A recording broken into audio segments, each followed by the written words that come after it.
پہلے گمان، پھر یقین، اور یقین پھر پہاڑ کی مانند بن جاتا ہے، جو ناممکن کو بھی ریزہ ریزہ کر کے ممکنات میں تبدیل کر دینے کی قوت رکھتا ہے۔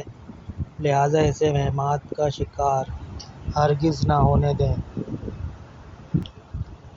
ہر انسان خوبیوں اور خامیوں کا مجموعہ، لیکن جو خوبیوں کو نکھارنے اور خامیوں پر قابو پانے کی فکر و کوشش میں مصروف عمل رہے، بالآخر وہی بہترین انسان ہے۔ اپنی محنت، آپ رکاوٹوں کا ڈٹ کر مقابلہ کرنے اور ان کے سامنے ڈٹ جانے والے خود مواقع بناتے اور اپنی منزل تک پہنچ جاتے ہیں، جبکہ مجبوریوں کا سہارا لیے تھک کر انتظار کرنے والے دستیاب مواقع بھی گنوا دیتے پیچھے رہ جاتے ہیں۔